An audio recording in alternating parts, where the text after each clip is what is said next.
মানুষের মধ্যে এমন কিছু কাজ বিদ্যমান রয়েছে যে কাজগুলোর কারণে আজকে আমাদের প্রতি আযাব আসছে, গজব আসছে।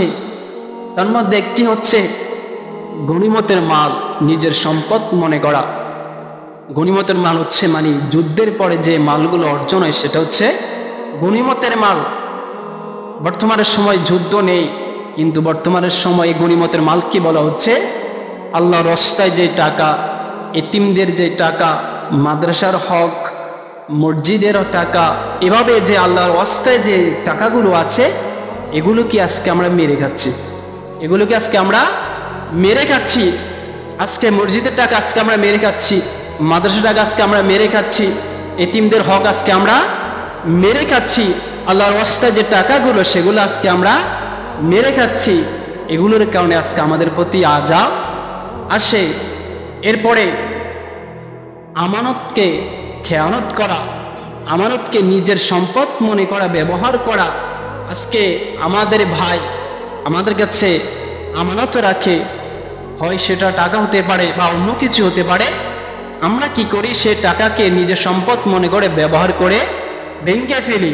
এই যে আমানতকে আজকে আমরা খেয়ানত করি, এগুলো এখন মানুষের মধ্যে প্রায় বিদ্যমান। এগুলোর কারণে আজকে আমাদের প্রতি আযাব আসে। এরপরে আজকে আমরা যাকাত প্রদান করি, এই যাকাত দেওয়াকে আজকে আমরা জরিমানা মনে করি। কি মনে করি? জরিমানা মনে করি, বাধ্যতামূলক দিতে হবে। যখন সে দেয় মনে হয় যেন সে জরিমানা দিচ্ছে, তার চেহারার দিকে তাকানো যায় না, মানুষ কি বলবে? এই যে জরিমানা মনে করা, এগুলো হচ্ছে কিয়ামতের আলামত। এগুলোর কারণে আজকে আমাদের প্রতি আযাব এবং গজব আসে।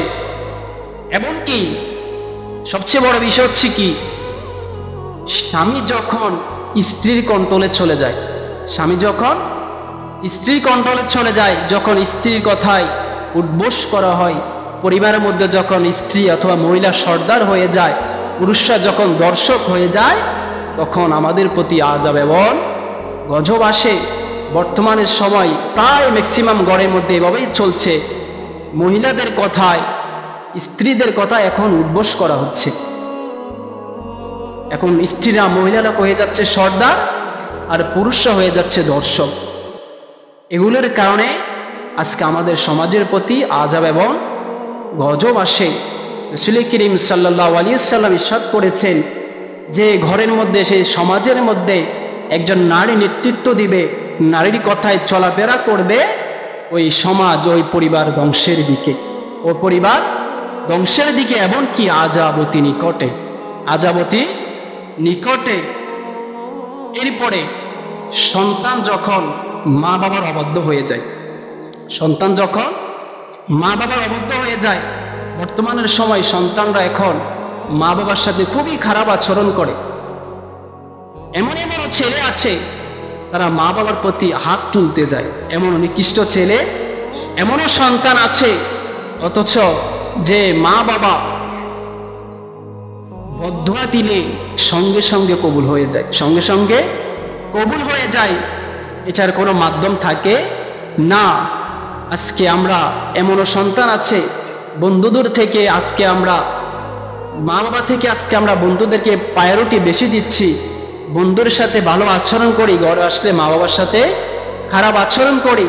বন্ধু আজকে অমুক জায়গায় ঘুরতে যাবে, আমার থেকে টাকা নেই, ঘরে আসি কি করি? মা বাবার সাথে খারাপ আচরণ করি। এমনও সন্তান আছে, কিন্তু মা বাবার ক্ষেত্রে কখনো অবাধ্য হওয়া যাবে না। আর রাসূল করিম সাল্লাল্লাহু আলাইহি ওয়াসাল্লাম বলেছে যে সন্তানের সাথে যদি, নিজের স্ত্রীর সাথে যদি, মায়ের সাথে যদি ঝগড়া হয়, যদি সেখানে যদি মায়ের দোষ থাকে, বাবার দোষ থাকে, কিন্তু তখন তাদের সামনে মায়ের দোষকে তুলে ধরা যাবে না। তখন বলতে হবে যে স্ত্রীর দোষকে প্রাধান্য দিতে হবে। যদিও সেখানে স্ত্রীর দোষ না থাকে, মা বাবার দোষ থাকে, সেই ক্ষেত্রে আপনি মা বাবাকে আপনি দোষী করতে পারবেন না। কেননা মা বাবা এমন একটা জিনিস, মা বাবা যদি দোষীও সাব্যস্ত না হয়, এরপর তারা যদি বদদুয়া করে, আপনার বদদুয়া লেগে যাবে, বদদুয়া লেগে যাবে। অতএব স্বামীর সাথে, স্ত্রীর সাথে যদি মা বাবার ঝগড়া হয়, যদি সেক্ষেত্রে যদি মা বাবার দোষ থাকে, আপনি মা বাবার দোষ ধরতে পারবেন না। আপনি সেখানে বিচার করতে হবে, স্ত্রীকে আপনি দোষী স্বরূপ করতে হবে, তাহলে মা বাবা খুশি হবে। এমনকি এরপরে যখন আপনি আড়ালে চলে যাবেন, তখন স্ত্রীকে আপনি জড়িয়ে ধরে বুঝিয়ে বলবেন যে মা বাবাকে কষ্ট দেওয়া যাবে না। এগুলোর কারণে আজকে সন্তান মা বাবার প্রতি অবদ্ধ হয়ে যাওয়ার কারণে আজকে আমাদের প্রতি আযাব এবং গজব আসে।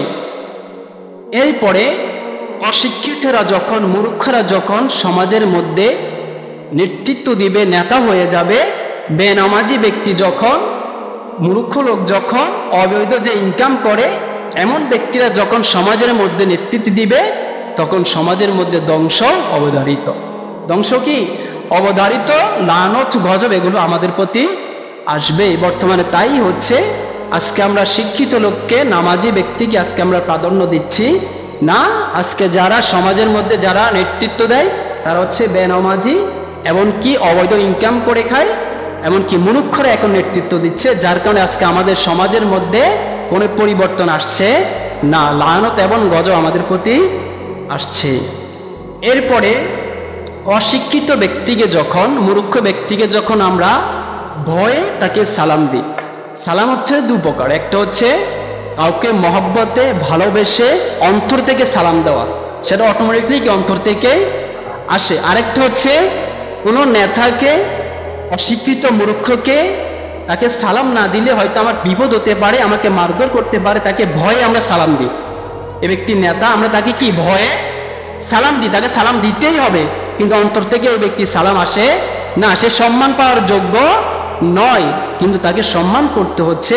এমন পর্যায়ে আমাদের সমাজটা যখন চলে যাবে যে মূর্খ ব্যক্তিকে আমরা সম্মান করতে হবে, সালাম দিতে হবে, ওই পর্যায়ে যাই, তখন আমাদের প্রতি লানত এবং গজব আসে। এরপরে মসজিদে যখন আমরা উচ্চস্বরে কথা বলবো, মসজিদে যখন আমরা উচ্চস্বরে হট্টগোল সৃষ্টি করে দিব, এখন তো শুধু হট্টগোল নয়, মসজিদে এখন মারামারিও চলে। মসজিদে এখন কি চলে? মারামারিও চলে। কত ভয়ানক একটা দৃশ্য, যেখানে উচ্চস্বরে কথা বলা নিষেধ, সেখানে আজকে আমরা মসজিদে মারামারি করছি। সেখানে কি করছি? মসজিদে মারামারি করছি। তো লানত এবং গজব, আযাব আমাদের প্রতি আসবে না তো কার প্রতি আসবে? কার প্রতি আসবে? আজকে আমরা এগুলোর মধ্যে কোনো প্রায়োরিটি দিচ্ছি না, যে আজকে আমরা মসজিদে বসে হট্টগোল করছি, মসজিদে বসে আজকে আমরা এই যে হাসাহাসি করছি, ঠাট্টা করছি, এগুলো সম্পূর্ণ কিয়ামতের আলামত। যখন আমরা মসজিদে আসি নিয়ামত নেওয়ার জন্য, সওয়াবের উদ্দেশ্যে আসি, সেখানে আমরা নিয়ে যাচ্ছি আযাব। সেখানে কি নিয়ে যাচ্ছি? আযাব নিয়ে যাচ্ছি।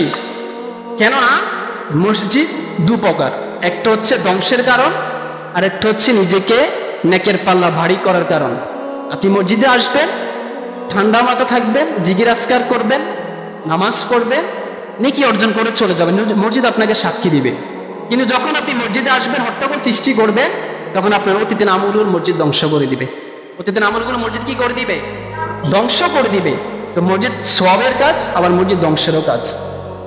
যে মসজিদে চুপচাপ থাকবে, হট্টগোল করবে না, সে নেকি অর্জন করতে পারবে। আর যে মসজিদে এসে হট্টগোল সৃষ্টি করে দিবে, তার আমল কি ধ্বংস হয়ে যাবে? কি হয়ে যাবে? ধ্বংস হয়ে যাবে। যখনই আমরা মসজিদে হট্টগোল সৃষ্টি করব, মারামারি সৃষ্টি করব, তখনই আমাদের প্রতি আযাব এবং গজব অবধারিত। এরপরে যখন প্রকাশ্যে মদ পান করা, প্রকাশ্যে কি করা? মদ পান করা, জুয়া খাওয়া, জুয়া খেলা, এগুলো যখন আজকে প্রকাশ্য হয়ে যাচ্ছে, সেখানে আমরা কেউ বাধা প্রদান করছি না। আজকে প্রকাশ্যে মদ পান করা হচ্ছে, প্রকাশ্যে জুয়া খেলা হচ্ছে, এরপরে প্রকাশ্যে যেটাকে খারাপ ব্যবহার বলে, যে বেশ্যা বলে যাদেরকে, যেটা করা হচ্ছে, এগুলো যখন আমাদের মধ্যে করা হচ্ছে, আমরা সেগুলোর মধ্যে কেউ পাথর নিক্ষেপ করছি না, কেউ প্রতিবাদ করছি না, কিন্তু আমরা এগুলো কেউ ভাঙছি না, আমরা ভাঙছি আল্লাহর ওলিদের মাজার ভাঙছি। কি ভাঙছি? আল্লাহর ওলিদের মাজার ভেঙে দিচ্ছি। বিভিন্ন ভালো কাজের মার্কাজগুলো আজকে আমরা ভেঙে দিচ্ছি, কিন্তু কেউ একটু প্রতিবাদ করে না। মদের কারখানা যেগুলো অপেনলি চলছে, এরপরে জুয়া আড্ডাখানা যেগুলো অপেনলি চলছে, আমরা কেউ সেগুলোর প্রতিবাদ করছি না। এগুলো যখন আজকে আমাদের প্রকাশ্যে চলে আসছে, তখনই আমাদের মধ্যে কি আযাব এবং গজব অবধারিত।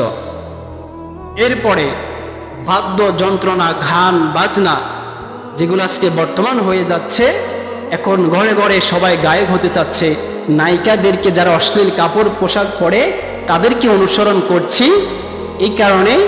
এমনকি আমাদের মা বোনরা যাদের উপরে পর্দা ফরজ, পুরুষকে দেখার সাথে তাদের সাথে দেখা কি সম্পূর্ণ হারাম, সেখানে আমরা কি করছি? মুসলমান ব্যক্তি হয়ে আজকে আমরা স্টেজে উঠে গান বাজনা করছি। স্টেজে উঠে কি করছি? গান বাজনা করছি। মহিলাদেরকে পর পুরুষ সামনে আমরা প্রকাশ করছি, তাদেরকে গান গাইতে দিচ্ছি। এভাবে যখন আমাদের মাঝে এগুলো দেখা দিচ্ছে, তখনই আমাদের মাঝে গজব এবং আযাব অবধারিত। এরপরে আমরা যখন কোরআন এবং সুন্নাহকে, হাদিস শরীফকে প্রায়োরিটি দিচ্ছি না, কোরআন এবং হাদিসে কি আছে সেগুলো মানছি না।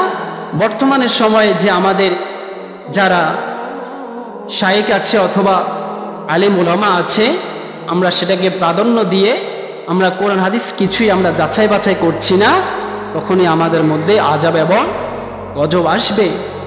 আজকে আমরা এই যে কোরআন এবং সুন্নাহকে, রাসূল করিম সাল্লাল্লাহু আলাইহি সাল্লাম বলেছে তোমরা কোরআন এবং সুন্নাহ এবং আমার সাহাবায়ে কেরামকে তোমরা আঁকড়ে ধরো, তারা যেভাবে তোমাদেরকে চলতে বলেছে, যেভাবে তোমাদেরকে মানতে বলেছে তোমরা সেইভাবে মানো, কিন্তু আমরা এখন তা মানছি না।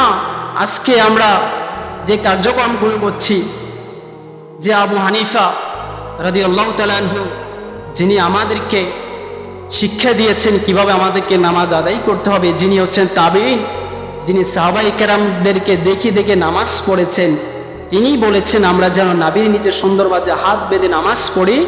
কিন্তু আজকে আমরা সে আবু হানিফাকে না মেনে, সঠিক হাদিস সঠিক কোরআন সুন্নাহকে না মেনে, আজকে আমাদের কিছু যুবক ভাই আছে তারা বুকের উপরে হাত বাঁধে, বুকের উপরে হাত বাঁধে।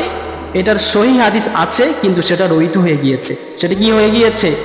যেমনিভাবে মদ আগে ছিল হালাল, মদ কি ছিল? হালাল ছিল। যখনই কোরআনের আয়াত নাজিল হয়ে গিয়েছে তখন থেকে মদ রহিত হয়ে গিয়েছে, মদ কি হয়েছে? হারাম হয়ে গেছে। কি হয়ে গিয়েছে? হারাম হয়ে গিয়েছে। ঠিক তেমনিভাবে বুকের উপরে হাত বাঁধা, সেটারও সহিহ হাদিস আছে কিন্তু সেটা রহিত হয়ে গিয়েছে। কি হয়ে গিয়েছে? রহিত হয়ে গিয়েছে। আবু হানিফা রাদিয়াল্লাহু তাআলা আনহু তিনি হাদিস শরীফকে বাদ করে দিয়েছেন যেন আমরা যেন পুরুষরা যেন নাভির নিচে হাত বাঁধি, এমনকি মহিলারা যেন বুকের উপরে হাত মারে। তিনি এটাকে সুন্দরভাবে আমাদেরকে বিস্তারিত দিয়ে দিয়েছেন। এমনকি আরেকটা বিষয় হচ্ছে, আমরা যখন তাশাহুদে বসি তখন আমরা আঙ্গুলকে এভাবে করি। এটা সম্পূর্ণ নামাজের একটা বরখেলা, যেটা আমাদের নামাজের মধ্যে ক্ষতি করে। নামাজের মধ্যে কি করে? ক্ষতি করে। নামাজের একটা দিক থাকে, তাকানো মানে একটা মন থাকে। যখন আমরা এটাকে এভাবে করবো তখন নামাজের মনটা নষ্ট হয়ে যাবে। কি হয়ে যাবে? নষ্ট হয়ে যাবে। যে মন কেড়ে নেওয়াটা, আপনি এটাকে কখন করবেন? যখন আশহাদু আল্লাহ ইলাহা ইল্লাল্লাহ বলবেন, তখন আঙ্গুলকে আপনি সাক্ষী হিসাবে উঠাতে পারবেন। কিন্তু পুরো তাশাহুদ আপনি এভাবে করতে পারবেন না। যখন আশহাদু আল্লাহ মানে আমি সাক্ষ্য দিচ্ছি আশহাদু আল্লাহ ইলাহা ইল্লাল্লাহ, তখন আপনি আঙ্গুলকে শাহাদাত আঙ্গুল উত্তোলন করতে পারবেন। কিন্তু তাশাহুদ শুরু থেকে যখন আপনি এভাবে করবেন তখন আপনার মন কেড়ে নেবে। আপনি কি নামাজের মনটা কেড়ে নেবেন, আরেকজনের ক্ষতি হবে। আরেকজনের কি হবে? ক্ষতি হবে। এগুলো তো অবশ্যই, হ্যাঁ, এগুলো মন নষ্ট হয়। এগুলো তো অবশ্যই আপনারা সতর্ক থাকবেন। কেননা এরপরে যখন আমরা উচ্চস্বরে আমিন বলবো, নামাজের ক্ষেত্রে উচ্চস্বরে আমিন বললে আরেকজনের মন নষ্ট হয়ে যায়। আপনি যখন ইমাম সাহেব যখন দলিন বলবে তখন আপনি আমিন মনে মনে বলতে হবে। আমিন কি বলতে হবে? চুপি চুপি বলতে হবে। উচ্চস্বরে বললে আপনার পাশের ভাই আপনার নামাজের মন কেড়ে নেবে। এগুলো নামাজের ক্ষতি হয়। এগুলো কি হয়? নামাজের ক্ষতি। আমিন মূলত কোনো সূরার অংশ নয়। সূরা ফাতিহা একটা দোয়া। সূরা ফাতিহা কি? একটা দোয়া, যার কারণে রাসূল করিম সাল্লাল্লাহু আলাইহি সাল্লাম বলেছে তোমরা আমিন বলিও। কি বলিও? কিন্তু উচ্চস্বরে বলা যাবে না। উচ্চস্বরে বললে নামাজের কি হয়? ক্ষতি হয়। যে পাশে থাকে তখন সে মন কেড়ে, ওর দিকে মন চলে যায়। যখন আপনার পাশের ব্যক্তি অথবা দূরের ব্যক্তি যখন আমি জোরে বলবে তখন আপনি মন তার দিকে চলে যাবে। মন কি তার দিকে চলে যাবে। এগুলো সতর্ক থাকবেন। এগুলোর কারণে আজকে আমরা কোরআন সুন্নাহ সঠিক আকীদাকে না মেনে আজকে আমরা যখন ব্যক্তিদেরকে আজকে আমরা মেনে যাচ্ছি, এগুলোর কারণে আজকে আমাদের প্রতি আযাব এবং গজব আসে। এমনকি পুরুষদের পোশাক যখন রেশমি পোশাকে, এমনকি রেশমি পোশাক এমনকি চিল্কি পোশাক, এগুলো পরে আজকে আমরা সৌন্দর্যকে আজকে আমরা উপলব্ধি করি। এই পোশাকগুলো পুরুষের জন্য পরা হয়েছে হারাম। কি হারাম? রেশমি পোশাক এমনকি চিল্কি পোশাক, এগুলো পরে আজকে আমরা লাখ লাখ টাকা দিয়ে কিনছি, কিন্তু এগুলো সম্পূর্ণ কি হারাম। এগুলো কি হারাম। নিজের সৌন্দর্যকে প্রকাশ করে নারীরা এমন পোশাক পরে যেগুলো তাদের পুরো দেহটাকে কি উপলব্ধি করা যায়, পুরো দেহটাকে দেখা যায়, এগুলোর কারণে আজকে আমাদের প্রতি আযাব এবং গজব আসে। অতএব এগুলো থেকে সবসময় সতর্ক থাকবেন। আল্লাহ পাক আমাদের সকলকে আযাব এবং গজব লানত থেকে হেফাজত করুক। আমিন।